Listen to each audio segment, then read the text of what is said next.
like selfile but sikwazi ukuvusa ibhizinisi lomuntu yemithi nje. Umehluko wesigubhu se85,000 nesigubhu sika 6 million. Yes. Isgubhu sika 85,000. Remember, kunomuntu osekasi odayisa amascopas, kunomuntu osekasi odayisa amakheke, ohleli etafuleni, ohleli odayisa amasweet 50 cents in uhleli the whole day. Then at the end of the day ucash up u70 rand. He's happy. Uthi I'm happy. 70 rand ngihambe now because udayisa ukwayi 2 rand, 3 rand yonke leyo nto. Then ebese yafika kimi athi you know what cow, ngifuna isigubhu. Isigubhu engisifunayo. At least ngithi mina, at least ufuna ucash up amalini per day. Athi if ever ngalala ne1000 rand, that's fine. Right. Then I look at igubhu zami uthi esiphe sinepower. Isimple lento senza example start ibattery lemoto elikhulu sifuna ukuyokhanyisa kwakho ngalo angeke likwazi ibattery lemoto. We need a generator noma sidinga amasola amaningi. So isigubhu sika 85,000 sikwazi ukuphakamisa itafula. Umuntu one container odayisa amakota, umuntu ohleli etafuleni othi I will end of the month ngifuna at least ukuthi cash up yami ngibone ngino 60,000 noma ngino 45,000. Yisona ke leso. Definitely sure. Then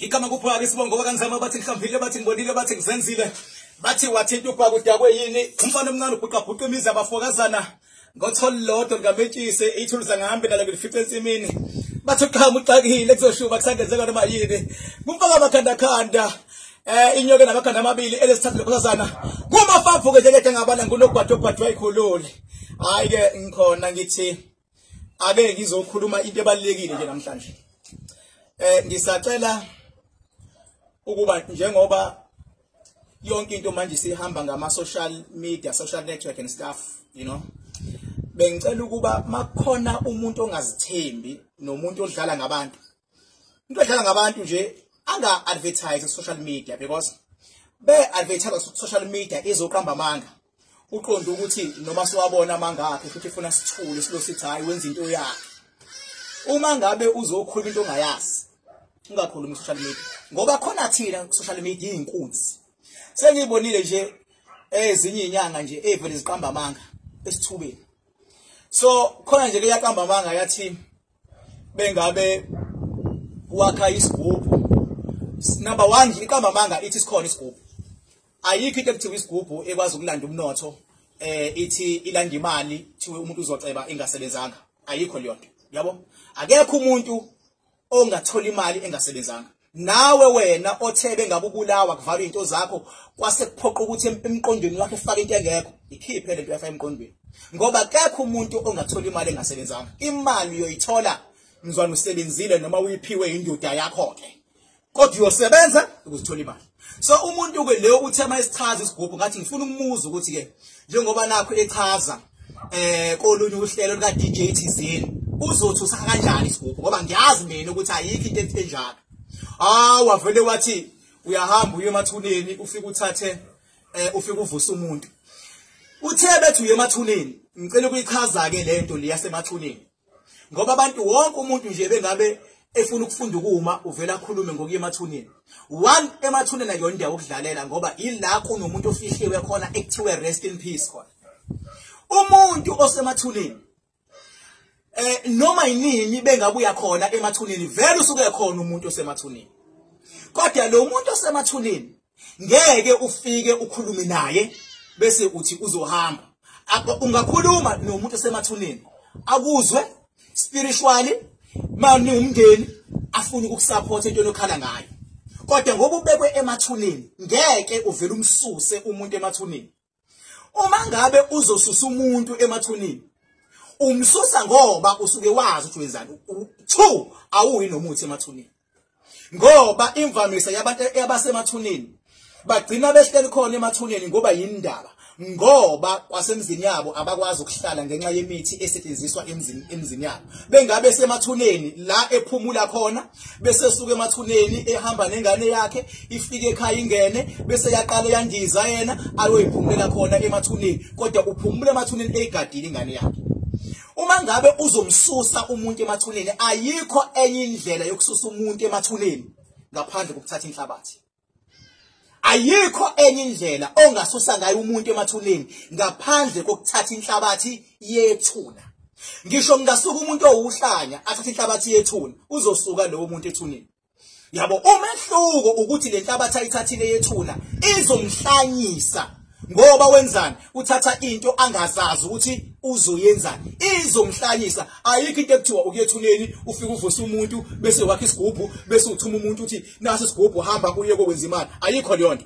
Indlela yokuthatha umuntu ethuneni yodwa ukuthatha inhlabathi. Uzomthatha ke bese ngabukhona ke lapho umoya wakhe lothuna usebenza njani, useyarelocate.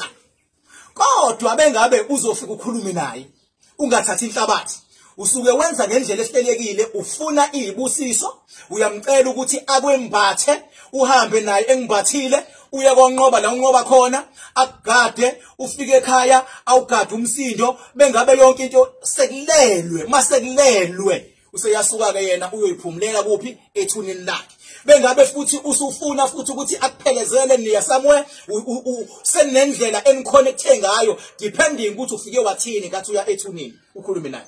Into engifuna ukuyisho ukuthi ithuna linamandla, ithuna libalekile kuma families. Ngiyabadabukela ama families agcina ngomngcwaba abantu bakuwo bese beyakhohlwa kuyobabheka. Lapho uyathanda uthande, mawangca umuntu wakini qede wakhohlwa yena, amabhadi uzoba nawo. Mawunebhadi uzogcina uthatha imali unikeza lezi inhlanya zenyanga ezikhuluma ngendaba zezigubhu, athi umuntu khona isigubhu azajuluka umuntu aziyajuluka umuntu abe manzi te ebheda. Ethi umuntu uzoyenza imali, usho yena uthi thatha isigubhu ngoba ufuna imali ngenkathi uthatha isigubhu yena. Azasho umuntu athi khona esika 20,000, khona esika 30,000, khona esika 40,000. Pho uma kuukuthi isigubhu silethe imali, asikwenzeli ngani wena? Yini uthi umuntu uzomnika ngemali isigubhu uma ukuthi siyayiletha imali? Yini ungasithumi silanda imali? Mina ngithi kuwena, hlukana nokuqambela abantu amanga wena ndoda. Yezwa, wena ndoda hlukana nokuqambela abantu amanga, because the more uqamba amanga wehlisa isithunzi sawo wonke umuntu, wehlisa nesethu thina abantu abawalking, ngoba abantu bathi njengamanje uking uthuleleni ngoba imina kuphela umuntu okwazi ukuchaza lezi zinto in details.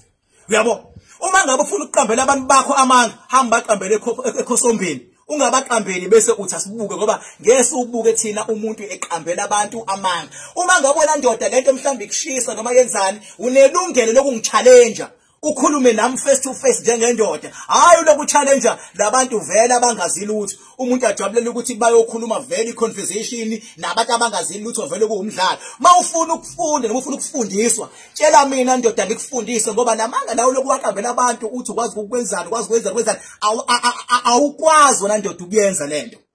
Ngiyahloniphisa ukuthi ngingabizi legama ngoba ngiyondoda eyodwa, maningi lamadoda. Angifuni ngicine ngibize eyodwa engathi yona kuphela khohlisa abantu. Baningi abadlale ngabantu. Umuntu adele imali ezinkulu 500,000 400, umuntu eyitshela ukuthi khonto uzoceba khona imali ezofika. Nane senihleli negubhu emakhaya. Ake liphiniselele emuva lonto lemhleli na ngoba kwangqamba imali zenu, lento lokuyibuka nje igcwele inkulu. Ithathe lento uyiphiniselele, ufike ufuna imali yakho kulo muntu owakunika lento. Bengabe engafuni ukubusela imali yakho, ufike uyishiye esangweni khona lento. Ungakhiphi imali uthenge isigubhu ngo50,000, ngo100,000, ngo500,000. Mangabe sikusebenzeni ulokuthi uyakusilahla. Hamba imali sibindi. Tshela umuntu lento yakhe ayisebenzi bese ushiye esangweni khona. Engashiya esangweni khona amabhadi akhe azophinda phindeka. Uyabo, ukingibhaka lokhulumayo. So nginyanyile nje ngoba angifuni into ekuthiwa imhlukumeza ngampela umuntu, imhlukumeza umuntu uqamba amanga uze usibuke. Mawuqamba amanga waqambe khonini ngoba sikhona thina. Ayikho into engakwazi ukuyilawula. Makhona onyanyayo unelungelo lokungithinta. Mawukuthi nawe bakhohlisile abantu lento iyakushisa iyakubasela, ngifonele ndoda.